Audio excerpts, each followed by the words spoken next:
welcome back to my YouTube channel. If you are new here, please subscribe. If you're returning, thank you ever so much. Today's video is going to be a chatty video, a sit down, let's have a catch up, chin wag kind of video, and a story that can hopefully reach out to some of you as like an inspirational video, or if you've been through a similar thing, then maybe it can help you on your journey. Today's video I'm going to do from my point of view, even though it's not my story to tell.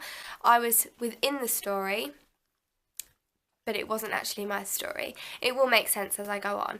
It's actually about my dad, and by the end of the video you will probably want his side of the story and his versions of events. Comment in the comment section below at the end of this video if you would like him to come on the channel too.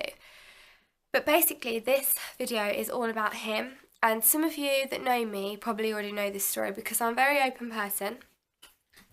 I'm a very truthful person, very honest person, and this story I believe I would want to share. I wanted my dad to actually write a book on this story because I think it's incredible. So I thought, you know what, I'm going to make a YouTube video on it because then it can reach people and people might not want to read it so they can listen to it. So let's try and start from the very beginning. Okay, it's quite hard.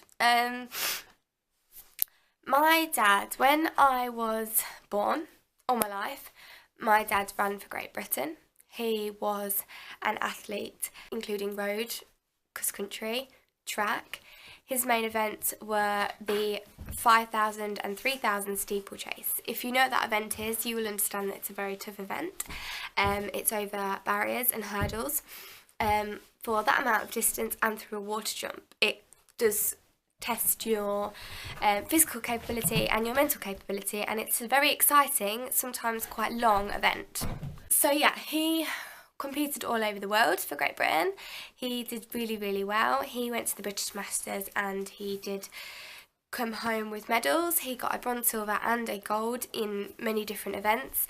He's had many medals and trophies which he loves to tell us all about. He has so many stories and he was amazing. He was really incredible. A lot of athletes that I am in... Ella! When I am in contact now with athletes, because I run myself, they always say, oh, are you like your dad? Is your sister like your dad? Your dad was amazing. I've had one, oh, well, I thought I was going to do well, but then your dad turned up. I thought I might win this competition, but then your dad turned up. Do you remember the days when your dad did this, that? I've picked up a magazine before and my dad's been in it. And I suppose I was too young at the time to realise when he was at his very best. I didn't understand that he was at, you know, his very best, and that he was who he was and that he was amazing. I didn't understand it at that moment. And then I got a little bit older, and at the time of this situation, I think my dad had got to, I think he was 40, something like that, 39, 40? Yeah. Or was he like 42? I can't quite remember his age, but he was a veteran by then, and he was he a veteran by then? I don't even know actually, but he was basically still competing, and for his age, really good. He kind of like moved towards triathlons. A triathlon is 3 events, and that is a swim, cycle, and then a run, and it takes a lot out of you to do that.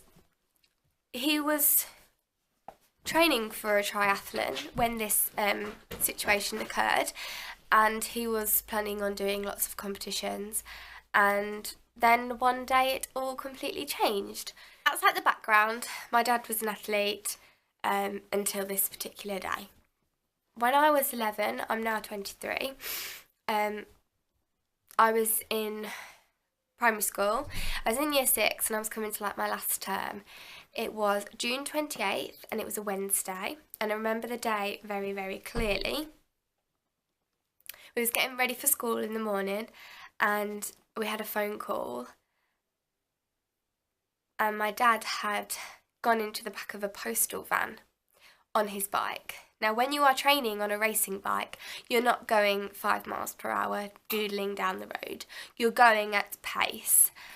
My dad obviously was always wearing a helmet, and it's the helmet that saved his life. I just want to point that out, because a lot of people ride their bikes without helmets, and you are complete idiots, and I don't care about saying that. He was going at a very quick pace, and his head was down, because when you are on a racing bike, you are in a streamlined position so that you can go faster. So your head's down and you place your arms above, like in front of you, on the handlebars.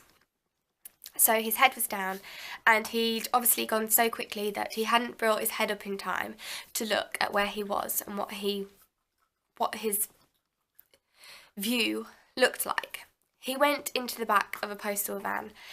He broke his neck and his back in several places. He was paralysed. He did get help from a neighbour at the moment that it happened, and he was taken to the Pilgrim Hospital, which is close to us.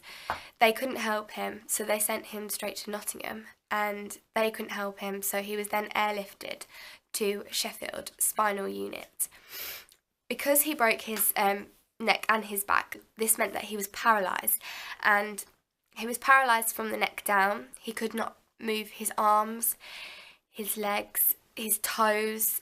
He could literally move from here above. So he could open his eyes, he could move his mouth, he could talk, he could hear. Thankfully, he didn't damage any part of his brain because of the helmet, so he survived. He didn't have any brain injuries. He knew exactly who we all were, and I'm so grateful for that. At that moment in time, that's all we cared about. Is he alive? Does he know who we are? Once he got to Sheffield, they were like the specialists in the spine, the neck, the back, spinal cords, nerves. They specialised in that, so he was kept in that unit. He was kept in a room that was where they needed to be monitored all the time, and he was paralysed for, I think it was 3 months. He laid on his back for about 3 or 4 months. He couldn't move anything, and the first thing he did move, I think, was after about 3 months, was his big toe. I think that was the first thing to gain anything back. Now, your brain sends signals to parts of your body through the spinal cord, and obviously when the spine is damaged, if it goes back together and it fixes itself, then you're in luck. If the spinal cord is severed and it cannot regrow, our bodies do try to regrow and save ourselves, then you do not recover from it. And there was a lot of people in that hospital that had similar injuries, but because the spinal cord was severed, they would never walk again. My dad had many injuries. He is still suffering from the injuries now, and it's been 11 years. His are very complicated, but he is one of the best cases that could have come out of what happened to him. So, we talk about the time. He was in hospital for a total of 5.5, 6 months, and he was bedbound for 3-4 months. He was completely flat on his back, which obviously gave him bed sores. But in order to realign his neck and his back and the spine, he had to have weights held onto his head.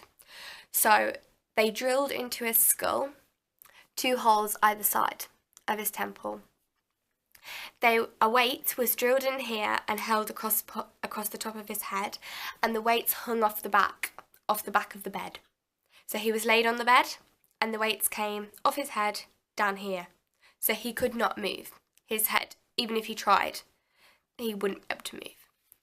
Once this was removed, they had gradual stages of sitting him up and rehabilitation, wiggling the toes, wiggling the fingers, trying to lift certain parts of the body.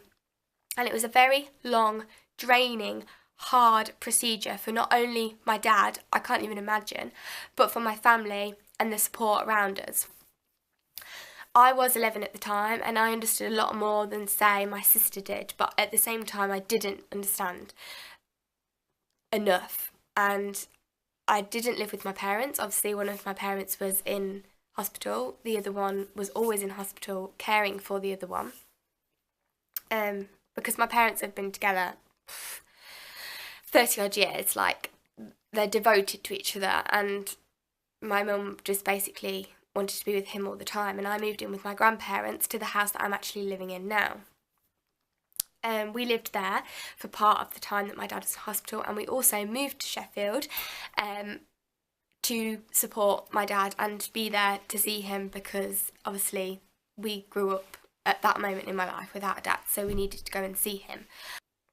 I was in primary school and I was just finishing, so like my leavers assembly was occurring, and all these exciting things are supposed to be happening for your new school and moving to secondary school. I couldn't give a monkey's about any of them. Like, all I thought about every single day was my dad. Every Friday night I'd be like, I'm going to Sheffield tonight, you know, bye. I didn't give a monkey's about my friends, and that's horrible, but I didn't really have any. I was really lonely and I didn't really care. Like, I only cared about my family.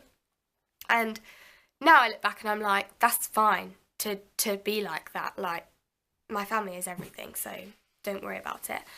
But I isolated myself on purpose, and I then had the summer in Sheffield. I just lived there, didn't come home, didn't see my friends, and then I moved to my secondary school, and my first few months of secondary school were really weird. I went to school and I did my work, but I didn't take anything in, and I don't actually remember a lot of Year 7, like, because it was all just a blur. I didn't care about people. I didn't care about my schoolwork. I didn't want to go to school. I would say to my mum sometimes, I don't want to go to school, and my mum would just say, okay. Like, I didn't take school seriously. I didn't really take life seriously, because I thought, even if you are the greatest, like my dad, you still fall. So everything was just like, oh, can't be bothered with that, don't want to do that. So everything, was focused around my dad, and I think, it was probably the first few weeks of my secondary school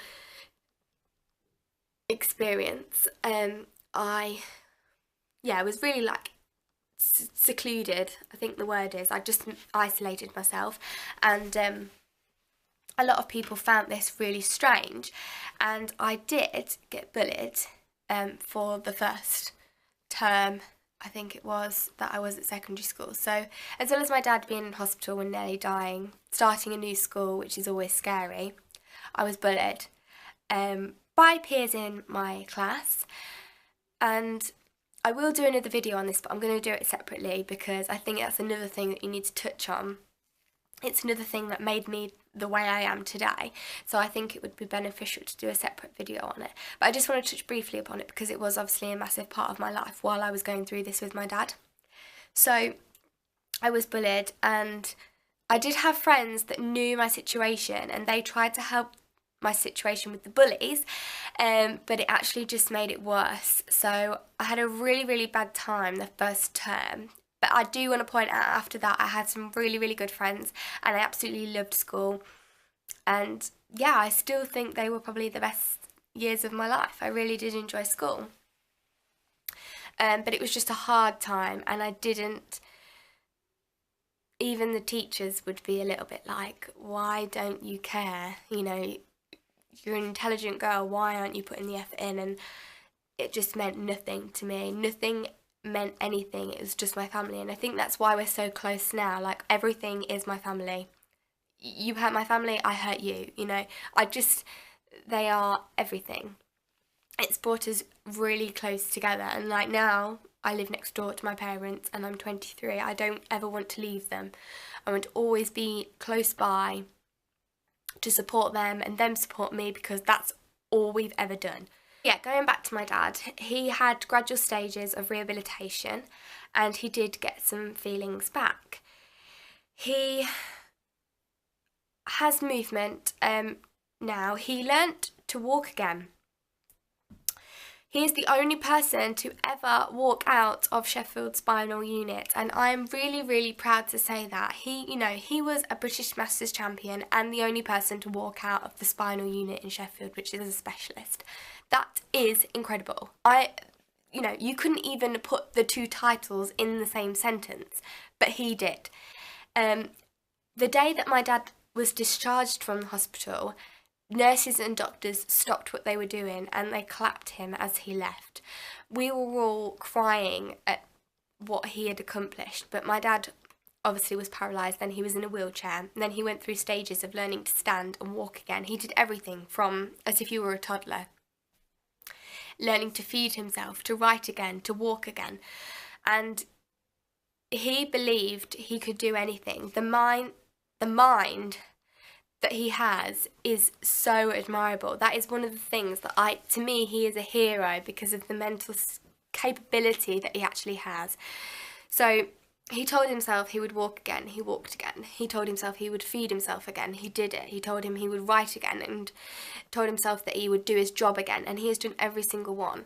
And he told himself that he could run again, and don't get me wrong, he can jog, and it's not terrible. I know people that do worse, that haven't been through what he's been through, but he will never run again to the ability that he was at. And it kills him, it kills us. It tore away his life completely. Running, being an athlete was his life, and it's a very, very sad story. But I don't want people to take the sadness from this. I want them to obviously understand and empathise, but take the fact that the determination of this man to walk again, the determination that got him through every single race, to walk again, to live for his family. So once he was discharged, everybody was like, well, he's discharged now, he's happy and he's home and he walks, there's nothing wrong with him. There's a lot wrong, and we live with it every single day. And he's probably not going to want me to say things on here about what he struggles with, but he struggles with some normal things in life that we take for granted, and that still affects him today. And it will affect him for the rest of his life because it won't change. He has some conditions that are strange and hard to explain as well as understand. He has Brown-Séquard syndrome, which is basically the body is like in two halves down the middle. So on this side he has like a range of movement where he can lift his arm right up. On this side it probably comes to about here.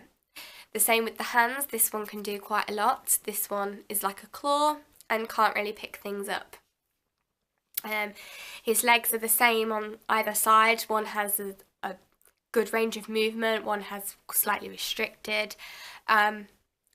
One of the things that I find incredible is the sense of touch and temperature control. Say I got this jumper and it's really smooth, he can't necessarily feel that it's smooth in this hand, but he might be able to in this hand. But if the temperature in the cup of tea is boiling hot, he could put his hand in and not feel it, but then in this hand wouldn't be able to even touch it, because they were like one extreme to another. In Portugal we swim at the Atlantic Ocean. Now if you know it, you know it's really, really cold. My dad will get in and only one side of his body will feel that it's cold and the other it's as if it's numb. He's made cups of tea before and held them with his hands that he can't feel the temperature with, and then had blisters on his hands because they've actually burnt his skin, but he was completely unaware because he can't feel it. So things like that are a little bit like we live with them and we deal with them. And his fingers, he can't grip things properly. Laces are hard work, just like fine motor skills are quite difficult. But he tackles life every day. He goes to work. He is self-employed and doing an amazing job.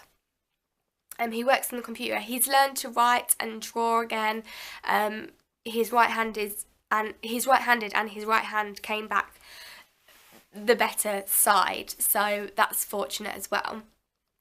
and he, you know, he trains, he exercises every day. He has still the same mental way, and it gives me goosebumps. It makes me so proud to think that he was so high and he fell so low, but no one could get the better of him. Like, he did see death. Like, he was just knocking on heaven's door, or whatever they say. He's done it many times, but he never seems to let it knock him back, and he just keeps fighting and fighting and fighting, and he is my hero for that. And I want people to take from this video the fact that you might have gone through a similar thing, or someone that you know, their life is not over. It's... Ella, you're interrupting my story, girl. Their life is just different, and they can still do everything just in a different way, and you just have to tackle it and overcome it differently. Dad will probably come on the channel and explain a few things from his side of the story. I think I explain it from a way that he probably wouldn't address. He doesn't really think that he's a miracle. He thinks that he could have done far more. But me and my family are just counting our blessings, and he will always be lost without the running. But he's not lost his life, and that's what you have to focus on, and the rest of us do. So I think I needed to do it before he came onto the channel, because he might address it very differently. This story is all about not giving up, and you might feel really low and down about something in particular, and it might be your physical health, your mental health, it might be something that you're going through, something you've gone through, or a family member or a friend. Just think about the scenario. Think about many ways that you can overcome it, because there is always many ways. Think of all the options that you have. Get a support system around you. I had the best, most amazing parents and grandparents and family, sister for instance, around me that supported me through this whole situation. So yeah, I just want you to take from this that, you know, there are many ways to get around such terrible situations, and you know, you can become a miracle as well, because my dad is now known as a miracle. He really is, and he overcomes things every single day, and I am so, so proud of him. So be proud of yourself, or of your friend, or of your family member, or whoever who is overcoming such barriers, because you don't know what every person is going through. And you know, you might know my dad. For those who don't know, it's Nick Overton. And if those who don't really know this story, I hope that it reaches you, and you know, if you know him, you now understand what a great, amazing achievement he has made throughout his life. And yeah, so I hope this has helped some of you. Please like if you enjoyed these story times. I've got a few more to come, and yeah, stay happy, stay positive, because it's the best way to be. Please like, please share, and please subscribe. See you in the next one. Bye guys.